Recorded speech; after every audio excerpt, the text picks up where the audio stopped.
안녕하십니까 학생 여러분. 예, 제 4강이죠. 집합 심화 문제편입니다. 자, 요 내용들은 이제 5문제에 걸쳐서 구성이 되어 있는데요. 난이도가 비교적 꽤 있는 내용들입니다. 자, 그러면 같이 문제풀이를 진행하도록 하겠습니다. 자, 먼저 문제풀이 앞서서요.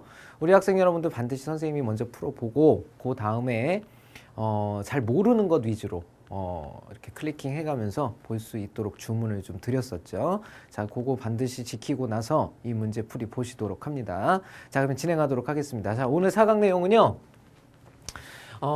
심화 문제가 되겠고요. 페이지로는 28페이지입니다. 28페이지 내용을 우리 학생들과 같이 공부하게 되는데요. 첫 번째 문제부터 한 문제 보도록 하죠. 자, 봅시다. 심화 문제 첫 번째 문제.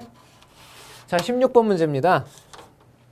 서로 같지 않은 두 집합 A, B에 대해서 그랬죠. 자, A 집합이 보이고 그 다음에 B 집합이 보이는데요. 자, A 집합 보면은 2라는 원소하고요. 그 다음에 A제곱 플러스 1이라는 원소, 이 두 개의 원소로 구성이 되어 있고요. 그 다음에 B 집합이라는 것은 10이라는 원소와 그 다음에 A-1이라는 원소, 그 다음에 A제곱 마이너스 7이라는 이 원소로 구성이 되어 있습니다. 자, A 집합에는 현재 원소가 2개고요. B 집합에는 원소가 현재 3개입니다. 그쵸? 자, 그랬을 때 A 교집합 B의 여집합이 공집합이라고 한다 그랬죠. 이때 만족하는 실수 A의 값은 자, 이렇게 물어봤습니다.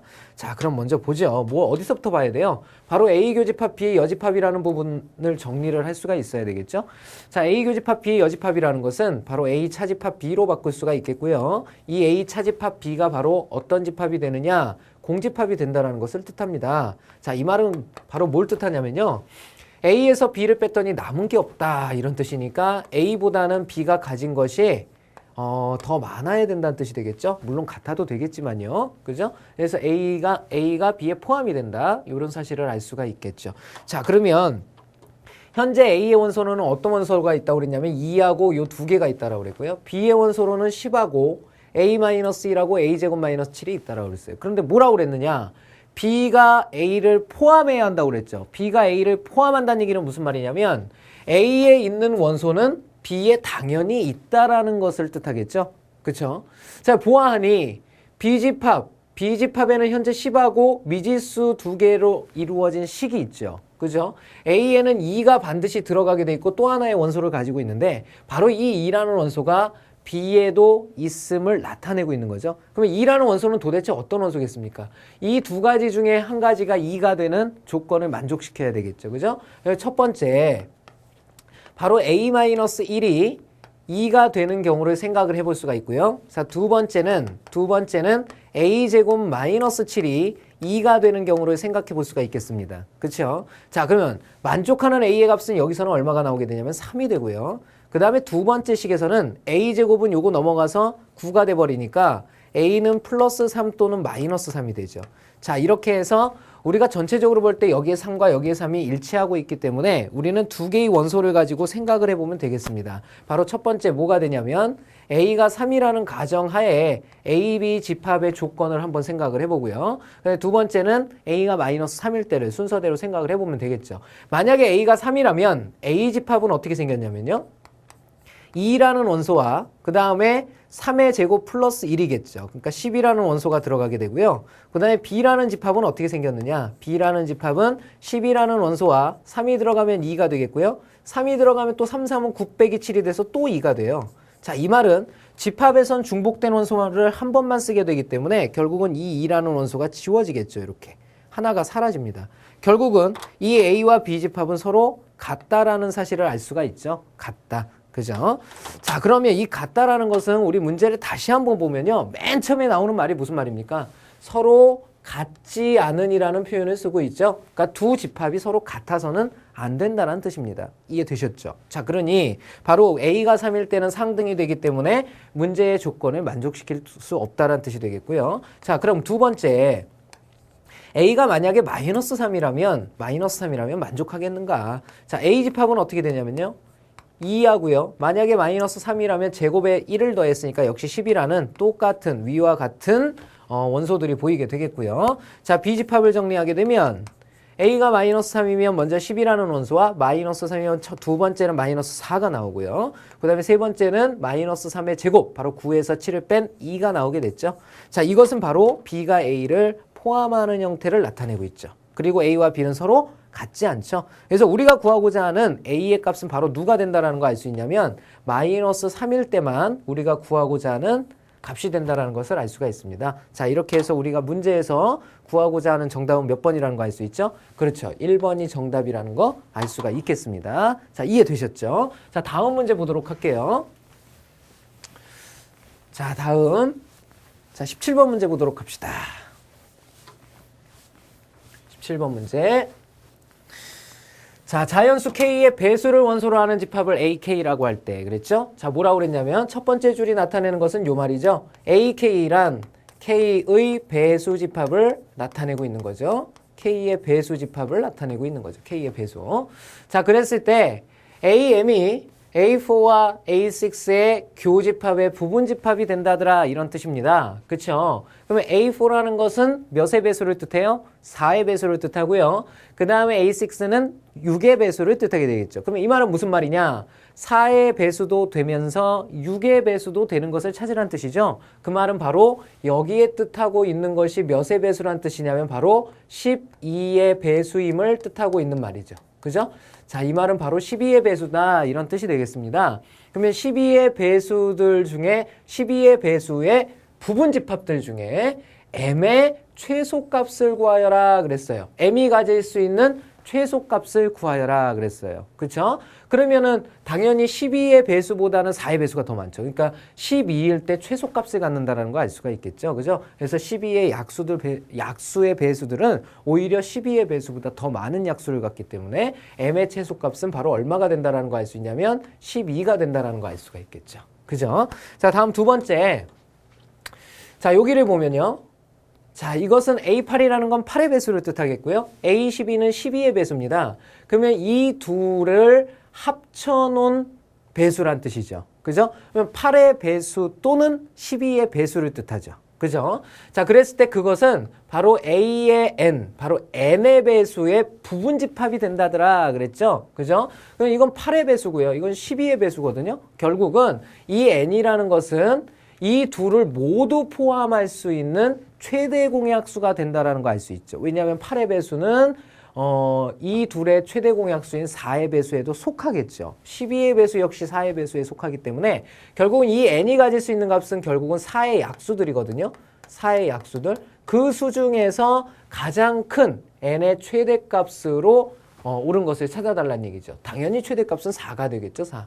그죠? 그래서 우리가 구하고자 하는 것은 바로 이 m의 최소값 12와 그 다음에 n의 최소값 4를 더한 합을 구하라고 그랬으니까요. 12 플러스 4는 16이 된다는 거 알 수가 있겠죠. 자, 이렇게 풀어주시면 되겠고요. 자, 다음 문제 넘어갑시다. 자, 18번 문제 보시죠.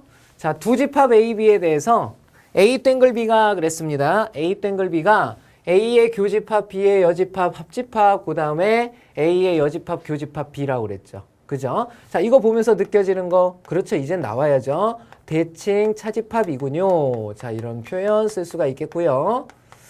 자, 이 대칭 차집합이라고 할 때 오른쪽 벤 다이어그램에서 색칠한 부분을 나타내는 것은 그랬어요. 그죠? 색칠한 부분이 안 보이죠? 자, 선생님 표시해 드릴게요. 여기하고요. 그 다음에 여기하고요. 야구공 모양. 그 다음에 여기입니다. 그러니까 순수한 A와 순수한 B와 순수한 C로 구성이 된 부분들을 의미하겠죠. 자, 그러면 1번부터 한번 생각을 해볼까요? A 합집합 B, 댕그램이 C죠. 그러면 대칭 차집합이라는 건 어떻게 합니까? 여기서 여기를 뺀 거에서 여기에서 여기를 뺀 거와 서로 더해달라는 얘기죠. 여기서 여기 뺀 거, 여기서 여기 뺀 거를 서로 더해달라는 뜻이에요. 그러면 A 합집합 B는 어디냐면 요만큼이죠. 그죠? 1번 문제서부터 해봅니다. 요만큼과 C를 갖다가 한 번씩 빼준 것의 합입니다. 그러면 C를 빼줘버리면 어디만 남아요? 요만큼만 남죠. 요만큼만. 요만큼만 남죠. 그 다음 C에서 요만큼을 도려내버리면 남는 건 요만큼만 남겠죠. 그죠? 그러니까 요 색칠한 부분은 여기는 맞지만 여기에 더 들어가야 되죠. 근데 색칠이 안 돼 있으니까 틀렸고요. A 교집합 B와 C의 대칭 차집합 그랬죠? A 교집합 B는 요 부분이죠. 요 부분. 요 부분과 C와의 대칭 차집합이죠. 그죠? 얘네들은 교집합이 공집합이에요. 서로 공통인 부분이 생기질 않죠. 그죠? 여기서 여길 빼도 여기 남고요. 여기서 여길 빼도 여기 남으니까 여기하고 요 부분에 색칠이 돼 있어야 되겠죠. 그죠? 2번도 안 되고요. 자, 3번에 보면 A 합집합 C. A 합집합 C는 어디냐면요. A 합집합 C는 여기다 선생님이 다시 정리해 볼게요. A 합집합 C는 어디를 뜻하냐면요. 요만큼하고 요만큼을 뜻하겠죠. 그죠? 요만큼을 뜻하고요. 그 다음에 B는 어딜 뜻하냐면 요만큼을 뜻하죠. B는 요만큼을 뜻해요. 자, 그러면 A 합집합 C에서 이 하얀 것에서 노란 것이 걸치는 부분을 빼줘라 그랬으니까 여기하고요. 그 다음에 여기가 생기겠죠. 그쵸? 그 다음 B라는 노란 부분에서 하얀 부분이 속하는 부분을 빼버려라 그랬으니까 여기가 들어가겠죠. 자, 이렇게 해서 우리가 아까쯤에 그렸던 그림이 나타나네요. 그죠? 정답은 3번이고요. 마저 4번도 좀 해봐야 되겠죠? 그죠? 4번을 한번 해보면요. 4번은 A 교집합 C하고 그랬어요. 그런데 이 A 교집합 C가 무슨 집합이죠? 공집합이에요, 공집합. 그죠? 이렇게 되겠죠. 공집합에서 B를 뺀 거에다가 B에서 공집합을 뺀 거를 합치란 뜻이죠. 공집합에서 B를 빼면 공집합이 아무것도 없는데 뭘 뺄 수가 있습니까? 없죠. 그러니까 얘는 뭘 뜻하냐면요. 공집합, 그 다음에 합집합, B에서 공집합을 빼면 B가 되니까 요놈 자체는 그냥 B가 돼버린다는 거 알 수 있죠. 그죠? 자, 다음은 A 차집합, A 댕그레미 C 교집합 B라고 그랬어요. 그쵸? 그러면 A 댕그레미 C라는 건 뭡니까? A 댕그레미 C는 A하고 C의 대칭 차집합이니까 그냥 이렇게 되겠죠. A에서 C를 빼면 그냥 A가 다 남고요. 그 다음에 C에서 A를 빼면 역시 C가 다 남아요. 요 놈과 B와의 교집합이다 그랬으니까 B 부분이 요 부분이거든요. 그러니까 남는 부분은 어디가 남게 되냐면 요렇게 A, B, C가 있다고 하면요. A, B, C가 있다고 하면 요 놈과 요 놈의 교집합이니까 요 부분만 남게 되죠. 그죠? 요 부분만 남게 됩니다. 그래서 5번은 될 수 없다라는 거 알 수가 있겠죠. 자, 이렇게 해서 18번째 문제 풀어봤고요. 자, 다음 문제 보겠습니다. 자, 19번 문제 보도록 하죠. 자, 이렇게 됐습니다. 양의 정수를 원소로 하는 두 집합 M과 N이 있다라고 한다. 그 다음에 M 교집합 N이 479고요. M의 원소의 합이 32이며 M 합집합 N의 원소의 합이 62일 때 M을 원소나열법으로 나타내라 그랬습니다. 먼저 M집합이 이렇게 6개의 원소로 구성이 되어 있고요. 그 다음에 N집합이 좀 희한하게 생겼죠. 우리 학생 여러분들 보면 오, 저게 뭐야? 이 자식 뭐지? 막 이렇게 생각할 수 있는데요. 자, 요거는 우리 조건제시법의 풀이법을 약간만 떠올리면 크게 어려운 말이 아니에요. 뭐라고 그랬냐면 AI라는 놈과 D를 더해준 것이 원소의 생김새야 이런 뜻이거든요. 그러면 도대체 AI가 어떻게 생겼는지 알아야 되겠죠. 그래서 AI를 봤더니 AI는 M의 원소가 되는구나 라는 사실을 알 수가 있습니다. 그러면 이 AI는 어떤 것들을 얘기해요? 바로 M의 원소인 A1, A2, A3, A4, A5, A6 이렇게 6개의 원소를 나타내죠. 바로 이 6개의 원소들에다가 D가 더해진 것이 바로 N이라는 집합의 원소들이 되겠구나라는 사실을 알 수가 있습니다. 자, 그러면 이 M과 N을 한번 정리를 해볼게요. M이라는 원소가 이렇게 M이라는 집합이 있는데 여기에 어떤 원소들이 있냐면 A1, 그 다음에 A2, A3, A4, A5, A6 자, 이렇게 6개의 원소들로 구성이 되어 있고요. 그 다음에 N이라는 집합은 어떻게 생겼을까요? N이라는 집합은 A1에 D를 더한 놈이 와야 되고요. A2에 역시 D를 더한 놈, A3에 D를 더한 놈, A4에 D를 더한 놈, A5에 D를 더한 놈, A6에 D를 더한 놈. 자, 이렇게 6개의 원소로 구성이 되어 있다는 얘기죠. 자, 근데 뭐라고 그랬냐면요.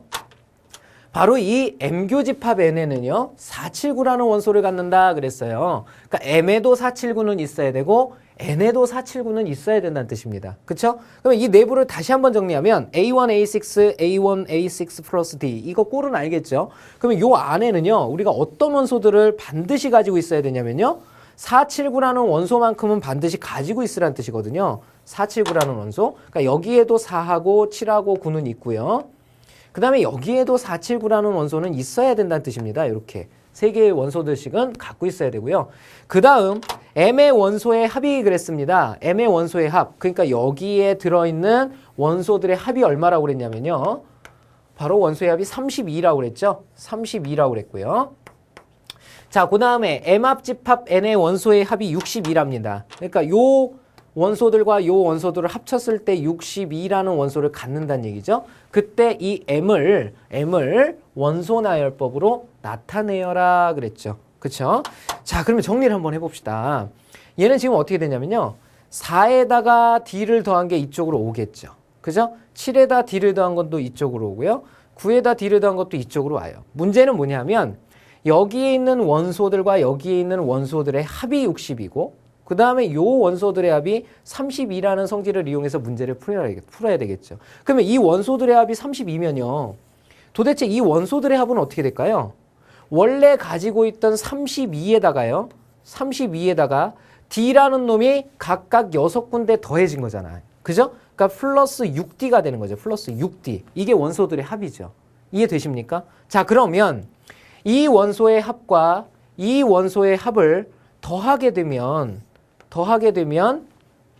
62가 된다는 얘기죠. 그런데 여기와 여기는 중복된 원소들이 있잖아요. 그죠? 어떤 원소들이냐면 479라는 원소가 중복된 원소잖아요. 그러니까 여기에도 479, 여기에도 479가 전부 다 들어가 있는 상태잖아요. 그러면 479의 합을 한번 빼줘야 M 합집합 N의 원소의 합이 나오겠죠. 그죠? 자, 그러면 얘네들의 합이 현재 얼마냐? 16에 20이라는 사실을 알 수가 있습니다. 이렇게. 20을 빼주게 되면 그것이 M 합집합 N의 원소의 합이니까 62가 된다는 거 알 수가 있겠죠. 그죠? 이렇게 정리를 해줄 수가 있습니다. 자, 그러면 이걸 간단히 하면 우리 뭘 구할 수가 있겠어요? D에 관한 1차 방정식이니까 D를 구해낼 수 있다는 거 알 수가 있겠죠. 그죠? 자, 6D는요. 62고요. 그러면 여기서 62를 하나 버려버리면 여기 2만 남겠죠. 2에서 20을 빼면 마이너스 18인데 넘어가면 플러스 18이니까 6D가 18이 되는 꼴이죠. 그러면 D는 얼마라는 사실을 알 수 있어요? 아, 그렇구나. D가 3이구나. 그렇게 해서 M의 원소들에다가 3씩 더해져서 N의 원소들로 구성이 됐다는 것을 알 수가 있겠죠. 그렇죠? 그러면 이제 하나하나씩 정하기만 하면 되겠죠. 4에다가 3이 더해지게 되면 어디로 갑니까? 바로 7이라는 원소로 이렇게 가게 되겠죠. 이해됐죠? 그 다음에 7에다가 3 더해진 원소도 있어야 되니까 이쪽에 어떤 원소가 있어야 되냐면 10이라는 원소가 있어야 되겠죠. 1로 갔다라는 거 알 수 있죠? 자, 그 다음에 9에도 3이 더해져야 되기 때문에 3이 더해진 수 12라는 원소 역시 있어야 된다는 거 알 수 있죠? 이렇게 정리가 되고요. 자, 그 다음에 거꾸로 이건 3 작아져서 1로 가고 3 작아져서 1로 가고 3 작아져서 1로 간 거잖아요. 그죠? 그러면 9에서 3 작아진 6도 있어야 되겠죠. 9에서 3 작아진 6도 있어야 되겠고요. 그 다음에 4에서 3 작아진 1도 있어야 되겠죠. 이렇게. 그쵸? 자, 그럼 봅시다. 이제 정리만 하면 돼요. 마지막 하나의 원소가 남았죠. 왜냐하면 M의 원소에는 6개의 원소다. 그랬기 때문에 하나의 원소를 찾으면 되는데 그 원소는 어떻게 찾으면 됩니까? 합이 32라고 그랬으니까 나머지 한 개의 원소를 정해주면 되죠. 그죠? 자, 이렇게 더하면 10이고요. 이렇게 더하면 20이고요. 27이에요. 그러면 나머지 원소가 누굴까요? 그렇죠. 5죠. 5. 그죠? 이렇게 돼야 32가 되겠죠. 자, 이렇게 해서 우리가 구하고자 하는 M집합이라는 것은 바로 1, 그 다음에 4, 5, 6, 7, 9로 구성이 된 집합이라는 거 알 수 있죠. 자, 이게 정답인데요. N에도 지금 하나의 원소는 남아있거든요. 그건 어떻게 구하면 될까요? 바로 5에다 3 더한 8이 하나 더 들어간다는 것까지 알 수가 있겠죠. 그죠? 자, 조금 난이도가 있는 문제지만 조금만 신경을 쓰시면 우리 학생 여러분들 하는데 크게 어려움은 없을 거라는 생각이 듭니다. 자, 19번 문제 풀어봤고요. 자, 20번 문제 풀어보겠습니다. 자, 20번 문제 보죠. 자, 20번 60명의 학생 중에서 쭉 나와 있죠. 자, 전체 학생 수가 60명이고요. 자, 야구를 좋아하는 학생이 30명, 그 다음에 농구를 좋아하는 학생이 45명이다 그랬습니다. 이때 야구와 농구를 모두 좋아하는 그랬습니다. 모두 좋아하는 자, 그랬죠. 학생 수 X값의 범위를 구하여라. 자, 이렇게 물어봤습니다. 자, 일단 일반적인 그림을 좀 그려보게 되면요. 전체가 60명이라고 그랬고요. 전체가 60명이라고 그랬고요. 자, 야구를 좋아하는 학생이 그랬죠? 야구를 좋아하는 학생이 바로 30명이라고 그랬고 그 다음에 농구를 좋아하는 학생이 45명이다 그랬습니다. 자, 그러면 일단 우리가 원리적인 부분을 좀 생각을 해보면요. 바로 우리가 구하려는 것이 야구와 농구를 모두 좋아하는 학생의 바로 범위를 구하라고 그랬거든요. 그러면 얘가 가질 수 있는 가장 작은 값과 가장 큰 값을 생각할 수 있어야 되겠죠. 만약에 여기가 가장 작은 값을 갖는다면요. 상대적으로 여기는 오히려 큰 값들을 가져야 되겠고요. 여기는 가장 작은 값을 가져야 되겠죠. 그죠? 이렇게 된다는 거 알 수 있고, 만약에 여기가 가장 큰 값을 갖기 위해서는요, 오히려 여기가 작은 값들을 가져야 되고요. 그 다음에 여기는 오히려 큰 값을 가져야 되겠죠. 결국은 우리가 구하고자 하는 최소 최대값은요, 최소일 때 요 바깥쪽도 최소가 되고요, 최대일 때 여기도 최대가 된다는 사실을 알 수가 있겠죠. 자, 요걸 감안하면서 문제를 보면요. 자, 그러면 요 바깥쪽이 최소가 될 때라는 건 바로 0이 될 때를 생각을 해줘야 되겠죠. 바깥쪽이 0이 될 때를 생각을 하면 이 안이 전부 다 60으로 가득 찰 때를 의미하죠. 그죠? 그러면 요 안이 60이 된다라는 것은 이미 더해도 75거든요. 75와 60의 차, 바로 15만큼은 적어도 들어가야 된다는 뜻이죠. 그렇게 해서 우리가 구하고자 하는 요 범위의 최소값은 바로 15 이상을 가져야 된다는 것을 알 수가 있겠고요. 자, 그 다음은 이제 최대값입니다. 최대값은요, 여기가 가장 큰 값이 나오려면 도대체 어떻게 돼야 되느냐 그거죠. 그러면 여기도 이제 큰 값을 갖게 된다는 얘기인데, 오히려 여긴 작은 값을 가져야 되니까 요건 이제 어떤 형태의 그림을 예상하는 게 가장 바람직하냐면요, 여기가 가장 커지려면 어떻게 돼야 돼요? 얘네들 가진 것만으로 가득 차서 얘네들 가진 것만으로 가장 작은 집합을 만들어야 되겠죠. 그러면 이런 그림이 나와야죠.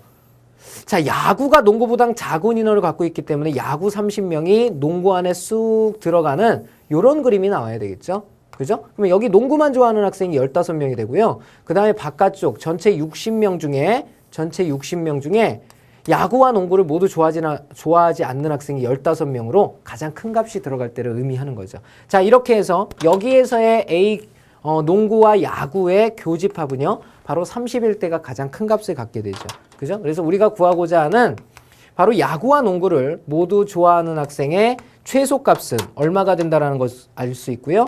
15가 된다는 거 알 수 있고, 최대값은 30이 된다는 거 알 수가 있겠죠. 자, 그러면 우리가 구하고자 하는 값의 범위는 x는 15 이상이고 30 이하라는 사실을 알 수가 있겠죠. 자, 이렇게 해서 선생님하고 오늘 심화 문제를 한번 풀어봤습니다. 자, 심화 문제를 풀어봤는데요. 자, 문제가 이제 조금 난이도가 있는 것들이기 때문에 우리 학생 여러분들이 이제 한 번 봐서 해결되는 학생들도 있겠지만 여러 번 거듭 보셔가지고 자기 걸로 만드는 그 숙달시키는 단계가 좀 필요할 겁니다. 그래서 잘 안 되는 건요, 계속 보셔요. 그 다음에 그래도 이해가 안 되는 경우는요, 우리 그 개념원리 사이트 ims.tv에 들어가시면 Q&A가 있습니다. 개념원리에 바란다 들어가셔서 선생님 코너에 질문을 해주시면 답변해 드리도록 할게요. 자, 수고 많이 하셨고요. 다음 단원부터는 이제 명제단원입니다. 명제단원 선생님하고 같이 공부하는 시간 갖도록 하겠습니다. 자, 그러면 5강에서 선생님과 다시 뵙도록 하죠. 수고하셨습니다.